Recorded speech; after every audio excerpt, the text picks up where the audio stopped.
Kicking off the list at number 10, together at last. Remember when you were a kid and your mom would bump into their friend at the grocery store? That was the worst. While they caught up for what seemed like hours, you were bored out of your mind just staring at like bags of rice and cleaning detergent. That's when the shrew's fiddle comes in. Two women would be locked together, hands included, and face each other, all because they were too loud or they were arguing. These were used in the Middle Ages, most commonly in Germany and Austria, and the contraption would have 3 holes, one for each wrist and the third for your neck. Now sometimes they would attach a bell to these shrew's fiddles to alert the town that the victim was walking by, you know, in order to talk smack, maybe huck a tomato or two. But the double fiddle, that was the worst. You weren't released until the argument had settled. Some families have an argument shirt where they put the 2 little siblings in and they can't take the shirt off until they get along. This is like a horrible medieval ages version of that. Much, much more uncomfortable. Not made of cotton. Or funny. Just bad.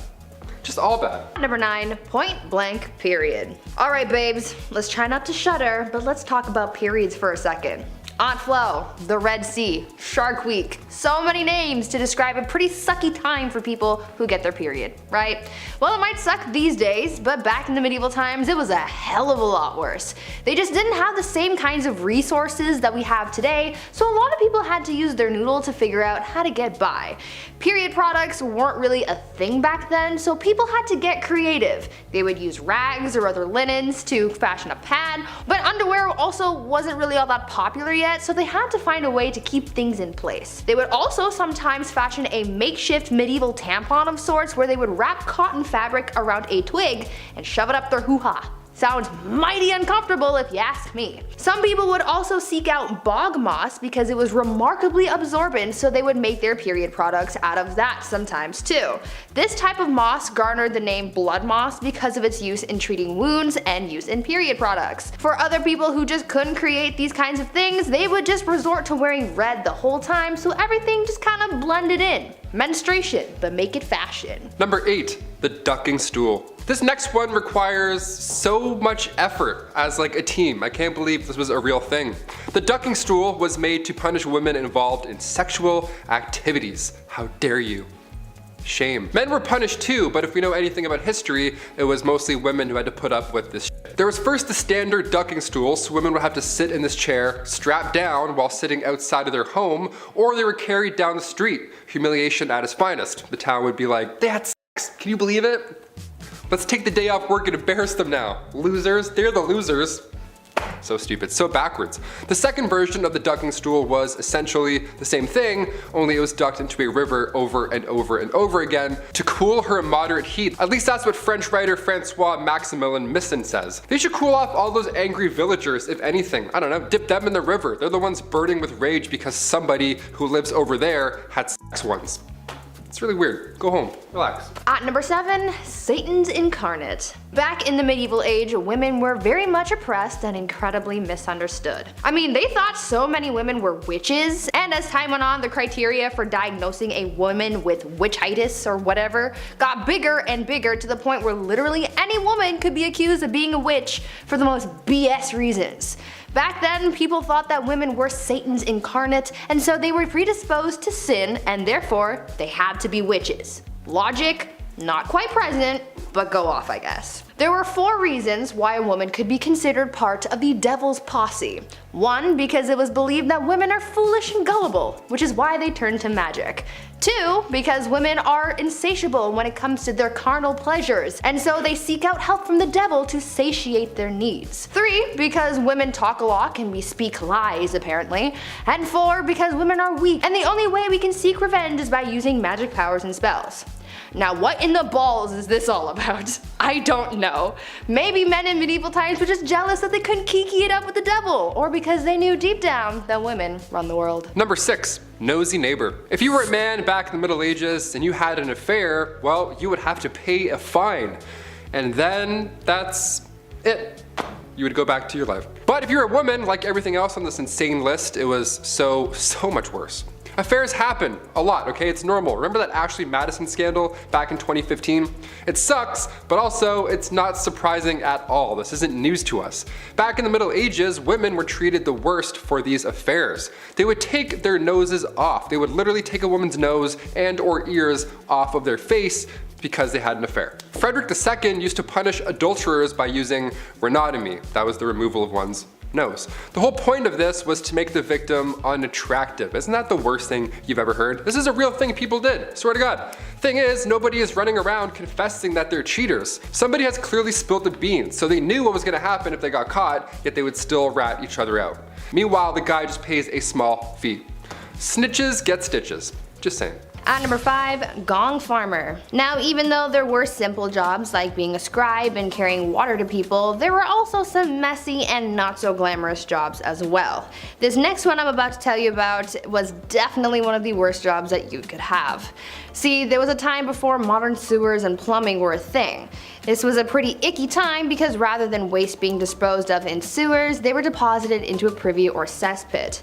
Now these things had to be cleaned out periodically, and guess what? There were people who were hired to do just that.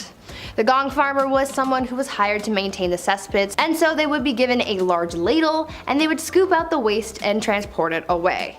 Now I can only imagine how horrible that job would have been and how horrendous the smell would have been too. It sounds like an absolute nightmare, so I'm glad it's not a thing anymore. At number 4, galley rower. Now, as bad as it might have been to be a gong farmer in the Middle Ages, there was apparently a job that was much worse that people would do anything to get out of, and that was the galley rower. This was considered to be one of the most grueling jobs from the Middle Ages, and I can see why. These people would be tasked with working on a galley and rowing a ship along with a team of up to 1,000 other people. Apparently, people hated this job so much that they would try and avoid being picked to be a galley rower at all costs. Many people would join the priesthood in order to become exempt from becoming a galley rower.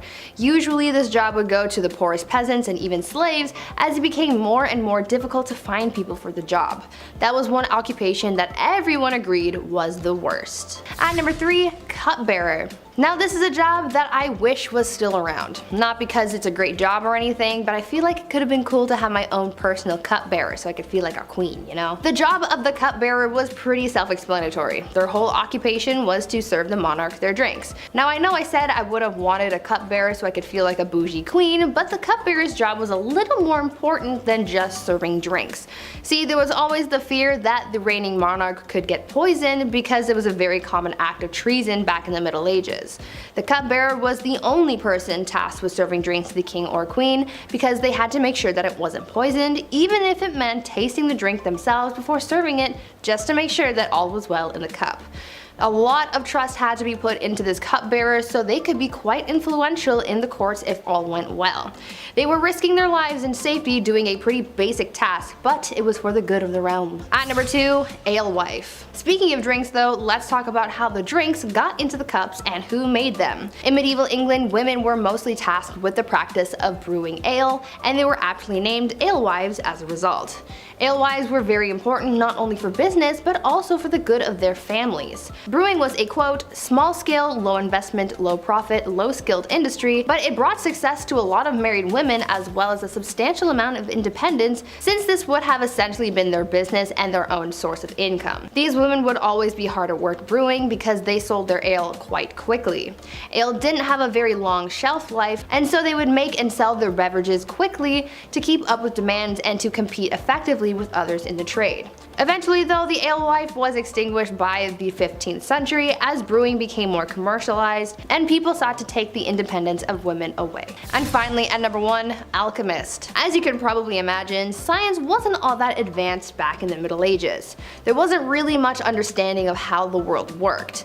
Back in these days, there were people who tried to practice science in a way that they knew how before many advancements in the field came out, and these people were called alchemists.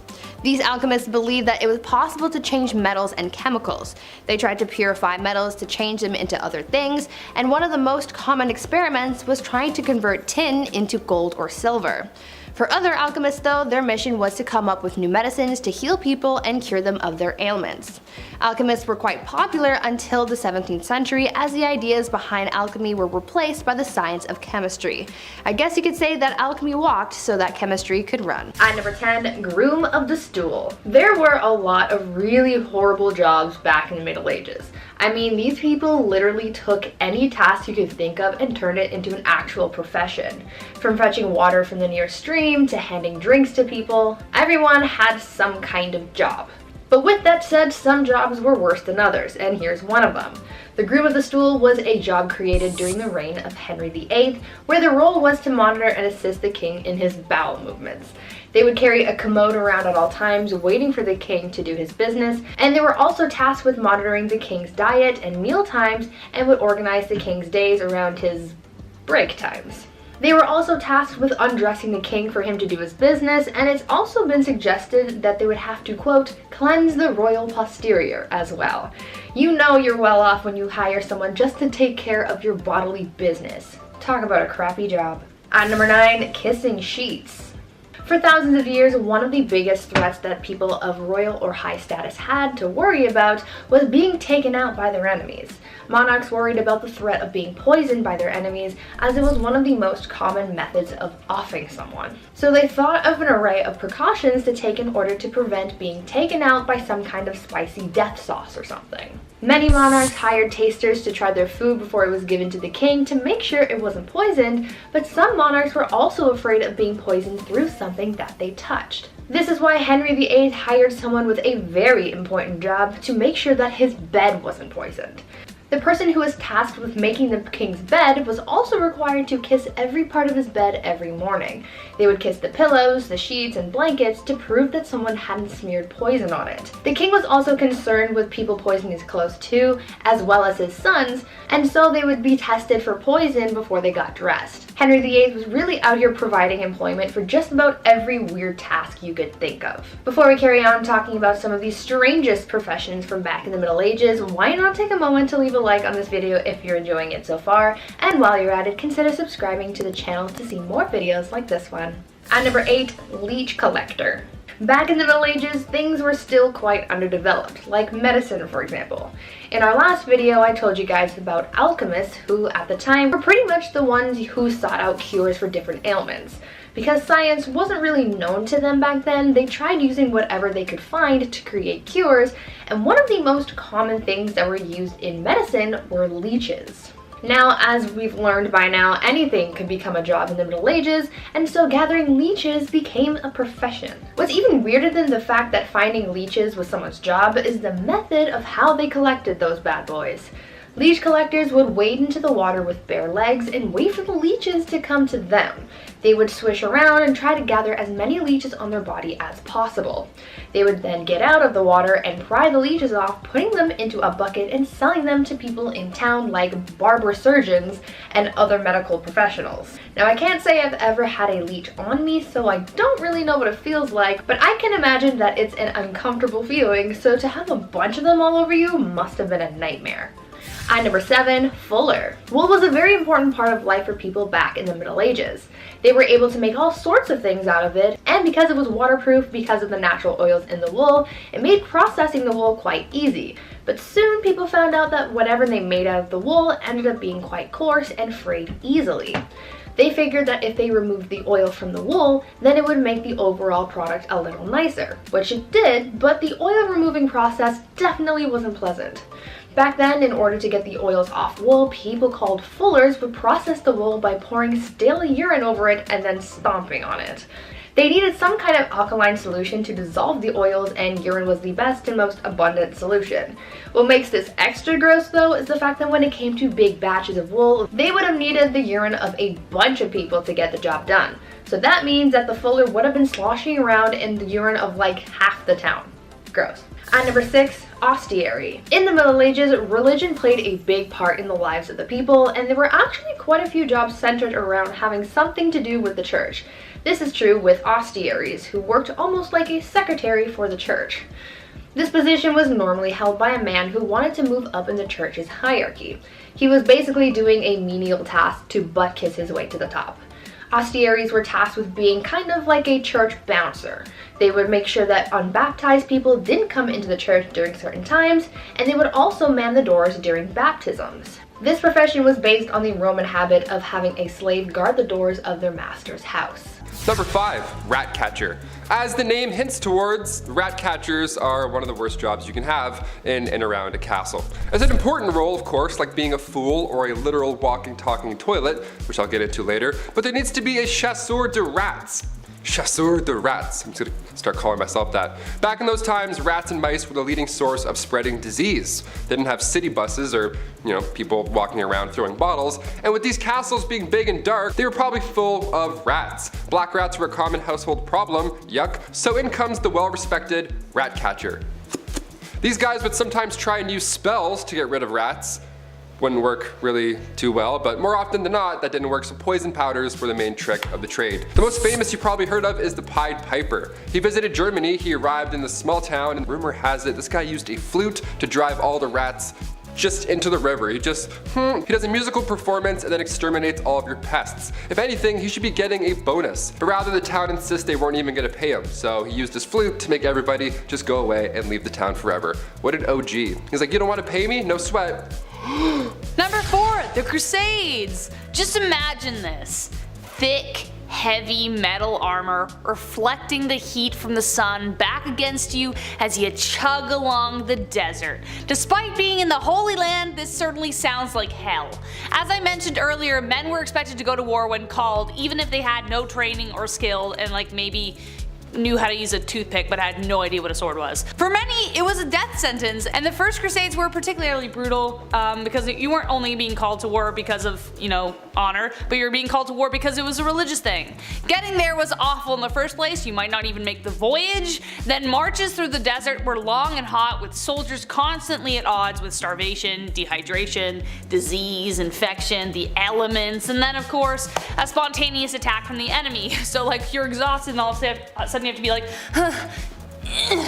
fighting somebody to save your life. There are even stories of some of them boiling shoe leather to eat it because they had nothing else. And after what we know of tanning, many crusaders justified their suffering as a part of the spiritual journey, so if you did fall ill to disease, you were just kinda left by the side of the road to die alone. Number 3, groom of the stool. Nowadays, assistants grab your coffee for you, maybe they answer some phone calls, keep the business running while you're off doing your other business stuff. Assistants are vital. The groom of the stool was quite vital when it came to the king. Created by King Henry VIII, the role was to assist the king's bowel movements. Yeah, you had just a box with you that you carried at all times, little opening lid, smelled horrible, and you would literally follow the king until he needed to use you. Yeah, porta potties weren't a thing, and there's no way you're going to catch a king in the woods. In fact, you won't even catch a king wiping his own behind. That was also reserved for the groom of the stool. Lucky you.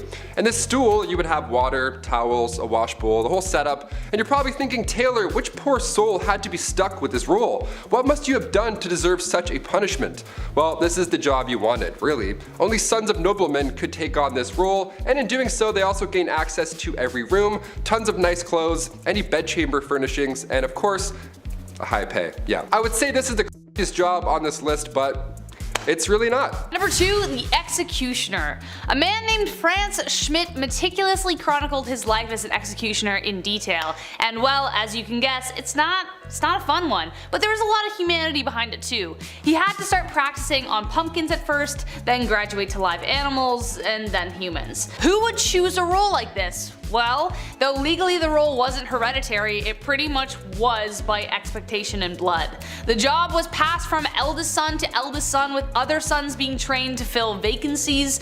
Daughters of executioners married sons of executioners, so the position would continue. As most people saw this as a pretty undesirable profession, it was difficult to keep anyone at their posts, so the job fell to the men who inherited the axe, as it were. So not legally, but it was. This cycle of executioners created something called executioner dynasties across Europe. The existence of these dynasties meant that men were trapped in this cycle of employment and had few other opportunities to work. It also meant you had a very lonely life, as people who associated with death weren't people anyone liked to hang around. And number 1, the gong farmer. The gong farmer, of course we had to end on this one, as it's definitely the most crappy of the list. Medieval washrooms are just horrible. They're not really a thing. They didn't have the sanitation techniques that we have today. Stuff would often pile up within the castle walls, and over time it would smell worse and worse. You can only imagine.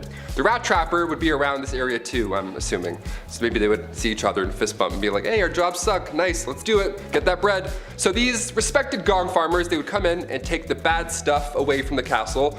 They were crap commuters, essentially. These cesspits were usually in the bottom of the castle, the lowest level, because you know how gravity and things work. These guys would go in and dig through years of yuck, piles of it, just moving all day long back and forth out of the castle.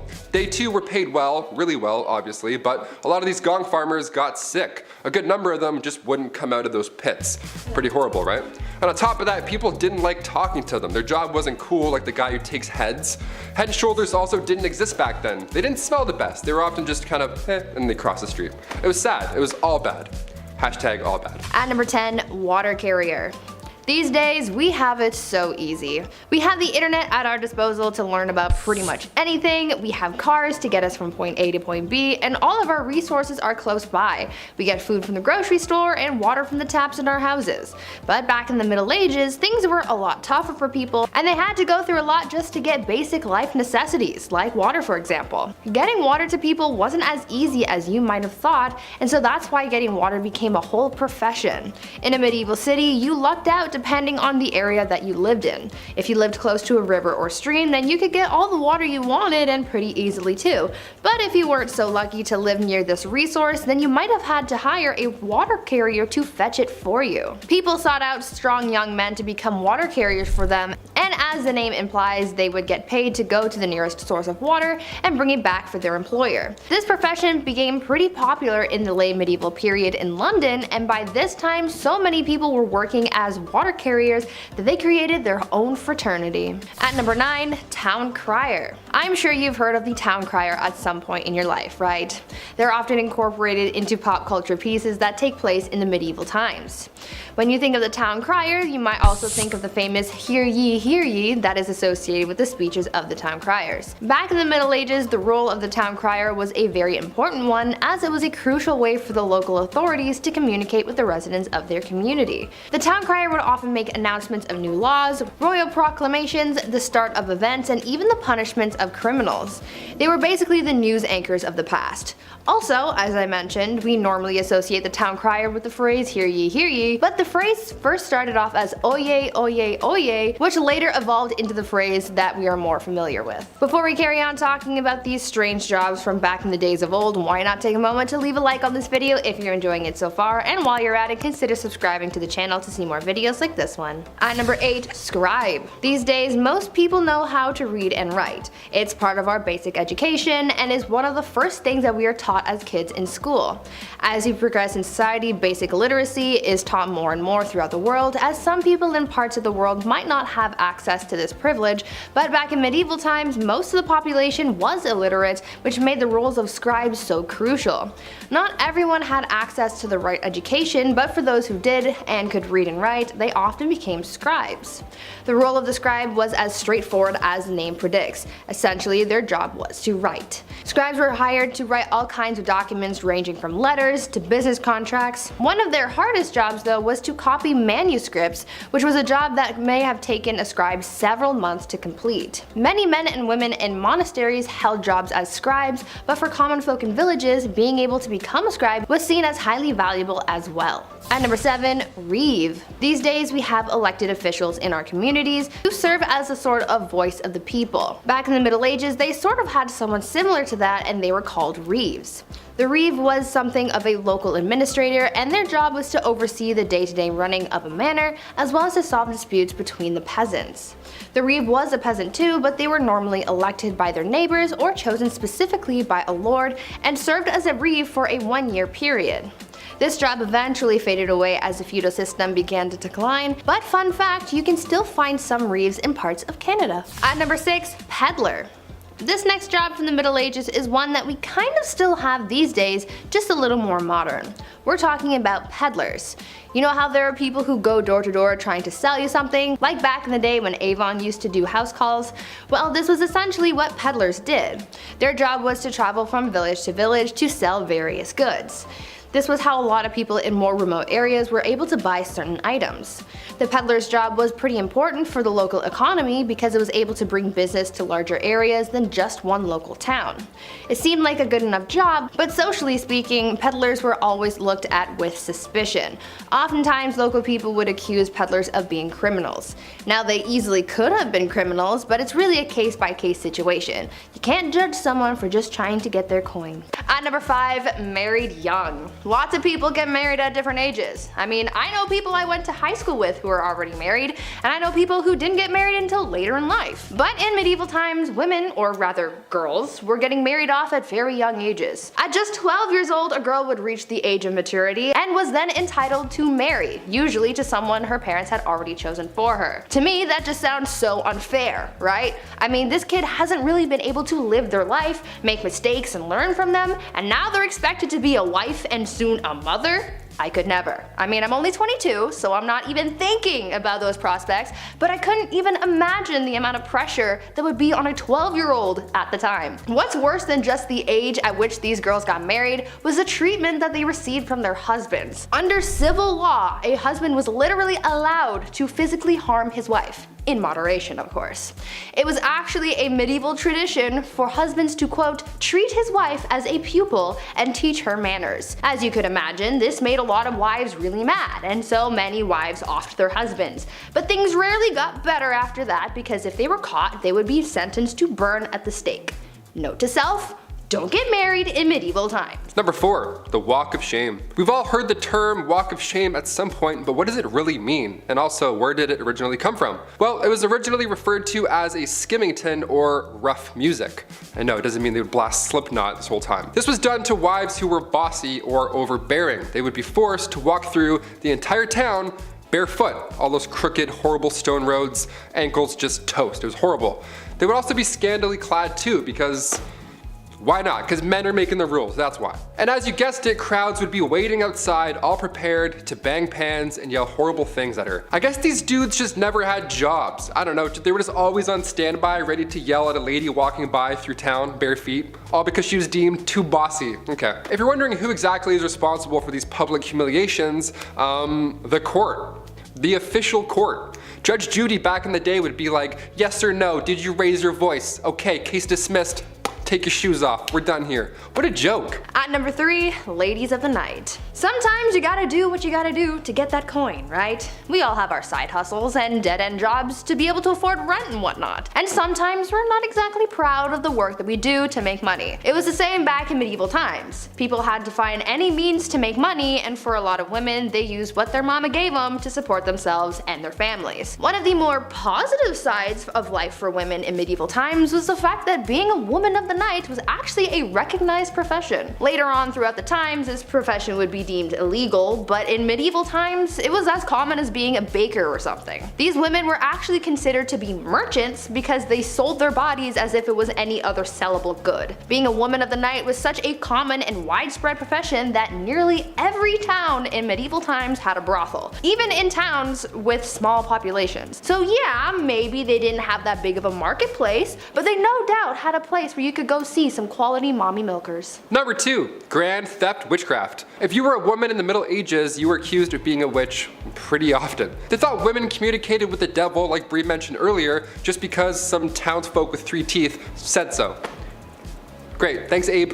Good job, good report. The punishment for practicing witchcraft wasn't a heavy fine like guys who cheated, but they would be burnt at the stake. This was popular in Scotland along with drowning. Those are the 2 big ones. Remember earlier how I said women would sometimes be dipped into a river or a pond? Well, they would also sometimes just be left there. It's called witch dipping, and depending on if she floated or sank, that's, witch or not. The dumbest thing I ever heard. If you were charged with treason or witchcraft, that was the ideal punishment, because it surely beats burning to death in front of an entire village. This all got out of control come the start of the 17th century with the Salem witch trials. That's when people were like, you know what, I think this is wrong. I think we should stop, let's put this torch out, I think we're good. That's when 19 people were executed for being witches. God forbid you knew how to do bedmas in the Middle Ages.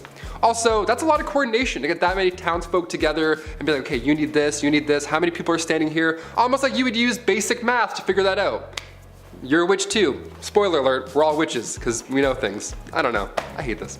And finally at number 1, crimes of the heart. For some unknown reason, people were really out here in these streets in medieval times trying to accuse women of everything. Witchcraft was a common accusation, but the other common crime that women were often accused of was adultery. But you see, the thing is, someone could accuse a woman of adultery even if she never had physical contact with another person. Now, how the heck does that work, you ask? Well, it depended on where these people lived. During the medieval age in the Byzantine Empire, it was considered adultery if they spent a night outside of their husbands' or parents' homes. In Slavic parts of Europe, a woman could be considered guilty of infidelity for simply going to a public event. I'm pretty sure with this logic, if you even breathed in the same general vicinity of a man, then you could be accused of adultery.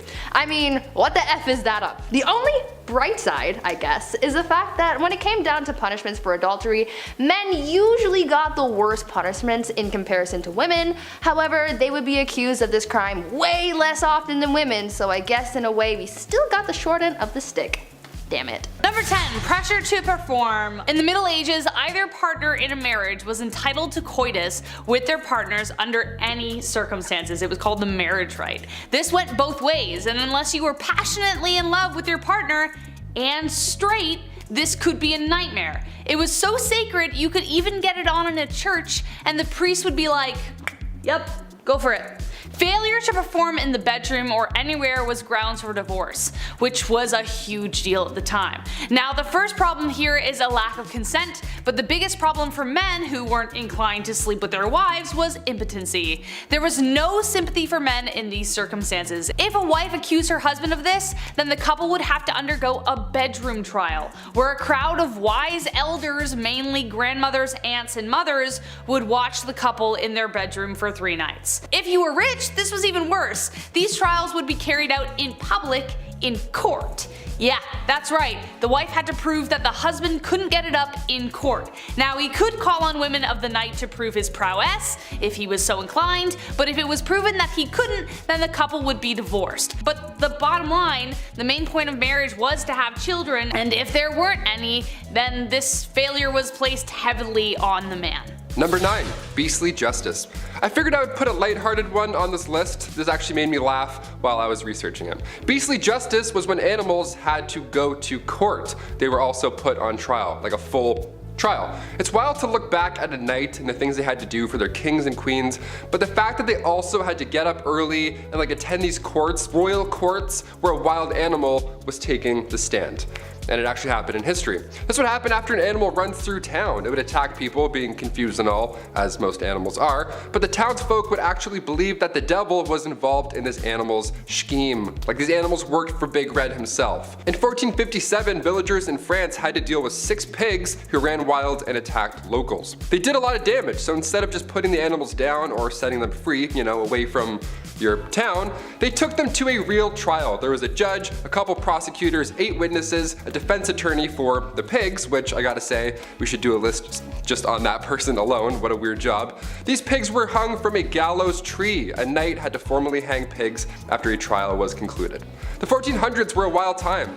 Your Honor, due to my client being a pig, Number 8. A tanner. Even for a medieval peasant who never washed or cleaned themselves and literally lived in filth, this was a dirty job. Women were more commonly found in household chores or as milkmaids, barmaids, weavers, artisans, and tenant farmers. This job may have fallen mostly to men, and it was a rough one, I'll tell you. Men would rather go to war than do this job. You had to get skins from a butcher, along with the grime that covered it, which was mostly manure and blood. Then you had to trim the skins and get rid of all the hair. To do this, they had to let the hair follicles rot by sprinkling it with urine or soak it in a wood, ash, and lime solution.